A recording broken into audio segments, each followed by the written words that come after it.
जय श्री राधे कृष्णा। हमारे YouTube channel में आप सभी का स्वागत है।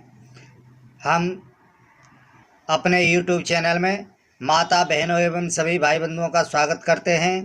तो दोस्तों, आज हम एक ऐसा व्रत का उपाय आपको बतलाने जा रहे हैं जिसके करने से पुत्र संतान की प्राप्ति होगी और संतान की आयु में वृद्धि होगी।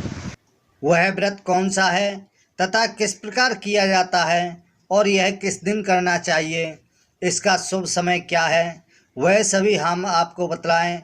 उससे पहले जो भी नए सदस्य हमारे इस वीडियो को देख रहे हैं तो कृपया उनसे अनुरोध है मेरे चैनल को सब्सक्राइब करें, लाइक करें तथा शेयर भी करें और बगल में लगा घंटी का बटन दबाना ना भूलें, जिससे हम जो भी नई वीडियो बनाएं उन सभी का नोटिफिकेशन आपके पास में पहुंचे।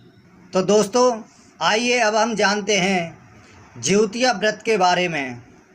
जो यह व्रत पूर्वी उत्तर प्रदेश, बंगाल, झारखंड, महाराष्ट्र इत्यादि जगह पर बड़ी धूमधाम से मनाया जाता है। तो दोस्तों, यह व्रत वंश वृद्धि व संतान की लंबी आयु के लिए महिलाएं आश्विन कृष्ण पक्ष अष्टमी तिथि को जिउतिया यानी जिउतिया कहते हैं, जीमूत बहन का व्रत होता है। महिलाएं इस बार इस जिउतिया व्रत को 10 सितंबर को रखेंगी। 24 घंटे के इस व्रत में निर्जला और निराहार रहना पड़ता है। सनातन धर्मावलंबियों में इस व्रत का बहुत ही खास महत्व है और यह व्रत आश्विन कृष्ण पक्ष अष्टमी तिथि को रखा जाता है। इस साल आश्विन कृष्ण पक्ष की अष्टमी तिथि 9 सितंबर की रात में 9:46 पर प्रारंभ होगी और 10 सितंबर की रात 10:47 तक रहेगी। 10 सितंबर को अष्टमी में चंद्रोदय का अभाव है। इसी दिन जिउतिया व्रत का पर्व मनाया जाता है। इस व्रत के एक दिन पहले से ही सप्तमी तिथि को 9 सितंबर की रात महिलाएं नहाए खाए करेंगी। गंगा सहित अन्य पवित्र नदियों में आप स्नान कर सकती हैं।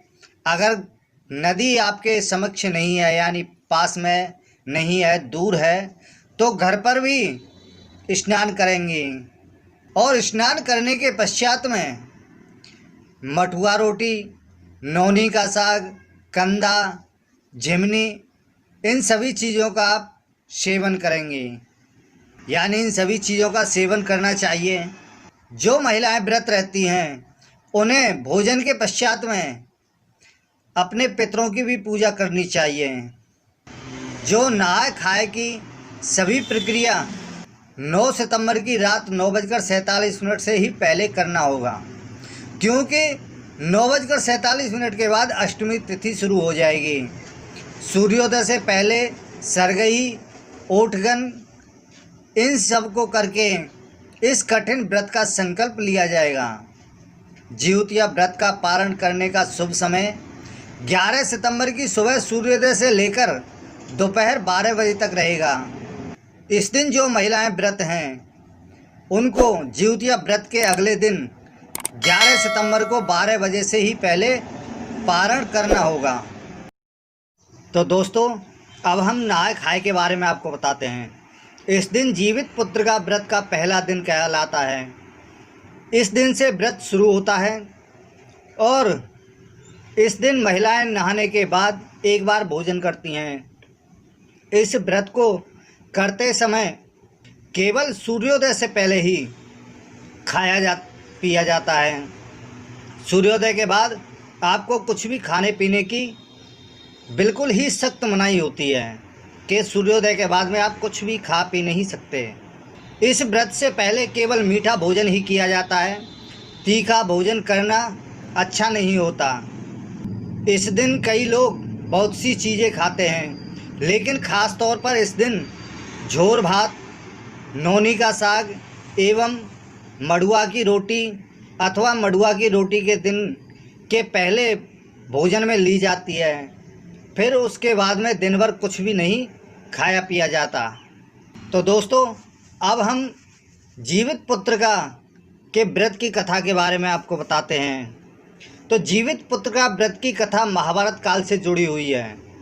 महाभारत युद्ध के बाद अपने पिता की मृत्यु के बाद अश्वत्थामा बहुत ही नाराज थे और उसके अंदर बदले की आग बहुत तीव्र थी, जिस कारण उसने पांडवों के शिविर में घुसकर सोते हुए 5 लोगों यानी उनके 5 पुत्रों को पांडव समझकर मार डाला था।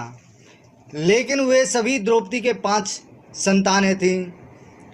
उसके इस अपराध के कारण उस अश्वत्थामा को अर्जुन ने बंदी बना लिया और उसकी दिव्य मणि छीन ली, जिसके फलस्वरूप अश्वत्थामा ने उत्तरा की अजन्मी संतान को गर्भ में मारने के लिए ब्रह्मास्त्र का उपयोग किया था, जिसे निष्फल करना नामुमकिन था। उत्तरा की संतान का जन्म लेना बहुत ही आवश्यक था, जिस कारण भगवान श्री कृष्ण ने अपने सभी फलों का पुण्यों का फल उत्तर की अजन्मी संतान को देकर उसको गर्भ में ही पुनः जीवित किया। गर्भ में मरकर जीवित होने के कारण उसका नाम जीवित पुत्रिका रखा गया और आगे जाकर यही राजा परीक्षित बना। तब से ही इस व्रत को किया जाता है। तो दोस्तों, जो भी स्त्रियां इस व्रत को करती हैं उनको पुत्र संतान की उत्पत्ति होती है और जिनके संतान है उनके संतान की आयु में वृद्धि होती है।